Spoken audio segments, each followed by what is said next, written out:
This is not happening. A few days ago, I recorded and uploaded Short Attention Span Sky Park, a purely diversionary procrastination video which I've been working on instead of the Beginner's Brain Health series which I've been planning to work on. Today I went riding at the same park and experienced a mild ischemic stroke. The episode lasted only a minute or two and doesn't appear to have done any lasting damage, but it's a wake-up call reminding me to put my brain health and documentation of it first. It's not entirely unexpected either, and it might actually be evidence that I'm on the edge of reaching some goals I'm going to outline in this video.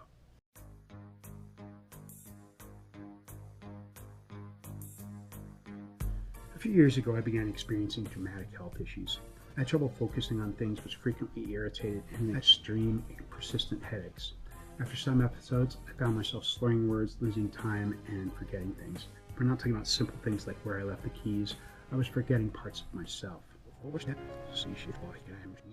In August of 2002, following my wife's lead, I stopped being a 2-pack-a-day smoker and went to a non-smoker almost overnight. Something about growing up in the 1970s.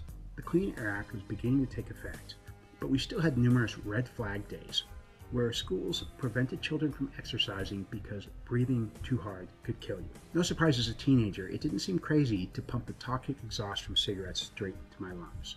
Anyway, from the ages of about 13 to 35, I was conditioning my brain to expect and to receive chemically induced doses of dopamine. Of course, my dependence on periodic uppers didn't end when I quit smoking, so I filled in the gaps with whatever I could, which was mostly food. Over the following years, I put on about 50 pounds and 5 inches at the waist, but I also put layers upon layers of fat inside my body and my organs.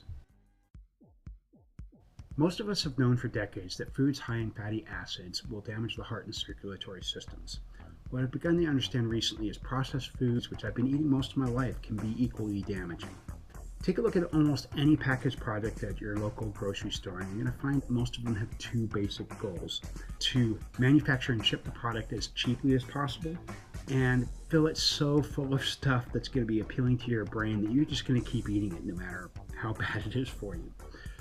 Nutrition may be only a possible distant third goal, so marketing can put a bullet point on the product for sales. Fact is, a lot of what we find in our supermarkets doesn't even qualify as foods. Basically packed with so much sugar, fat, and carbohydrates that you crave it and go back for another hit time and time again. Point being, sitting at a desk all day and eating processed foods is a recipe for diabetes, high blood pressure, stroke, and dementia. A diet heavy in saturated fats or complex sugars or carbohydrates, disproportionate to lifestyle, will at best slowly sicken and possibly even kill. In my case, eating a normal diet didn't just put on pounds, it put in arterial plaque, causing my blood pressure to rise, my blood flow to decrease, and subsequently my brain to begin to degrade. When I first experienced stroke symptoms years after quitting smoking, I didn't know any of this. So I did what any reasonable doctor will tell you not to do: internet-assisted self-diagnosis. In spite of this, I did learn symptoms like a drooping face or blackouts are not normal, so I did eventually get to a doctor. You've probably heard that a year after quitting smoking, your risk of coronary heart disease is cut in half. After about 15 years, your risk is pretty much equivalent to a non-smoker. But what about plaque deposited in the arteries by years of poor diet? Unfortunately, there's no medical literature suggesting that this can be reliably removed no matter what kind of diet we use, any kind of exercise. I choose to believe that just because something isn't clinically proven doesn't mean that it's impossible.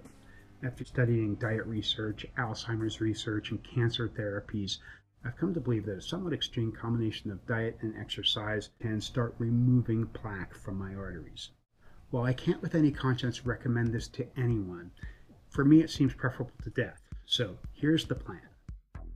Number 1, dramatically reduce negative factors in my diet. Number 2, dramatically increase exercise and general fitness level. Number 3, lose a lot of weight.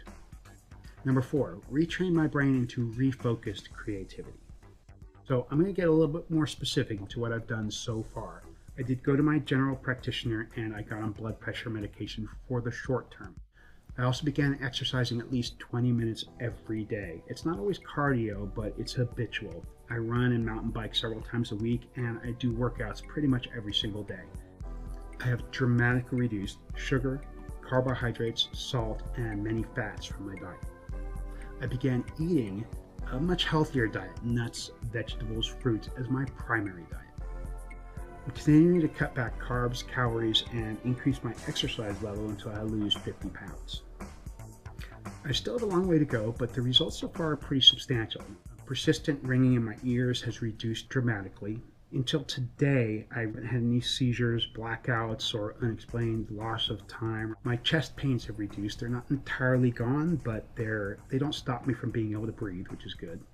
And my fitness level has increased dramatically from just a year or two ago. Okay, so this episode was supposed to be about food, so let me go a little bit deeper into that. My breakfast has changed. Years ago, typical breakfast might be a breakfast sandwich at McDonald's. I've entirely substituted that for having a banana or some yogurt and fruit. For lunch, I've changed from having, a large sandwich to a salad or just fruits, something very simple. Dinner has been virtually unchanged other than the quantity. More vegetables, rice, beans, and such, less meat and carbohydrates. For all meals, I've virtually eliminated salt and cholesterol. I'm close to zero when I'm less active, but if I'm exercising a lot, I give myself some leeway. Weight loss seems to work from the outside in. We start getting rid of fat deposits that are visible in the mirror. Then, after some time, we start losing the visceral fat, the stuff in between our organs. And then the last thing that goes before things start getting dangerous will be these plaque deposits that are in my arteries. This is the end goal for me for brain health as far as diet is concerned. I need to clean these things out without chemical blood thinners that are going to kill me in some other way. Quick update. It's been a bit over 2 weeks since I decided to start filming this episode. In the last 2 weeks, I did cut out alcohol and I'm thinking of moving on to caffeine. Growing up, I always knew healthy food from junk, but I didn't really start eating a truly healthy diet until after having serious heart and brain issues, which were probably almost entirely unavoidable and which may still kill me no matter what I do. The body knows how to process food and needs to in order to maintain metabolism. Avoid processed foods, period. If you can't tell what something is without reading a label, think twice about eating it.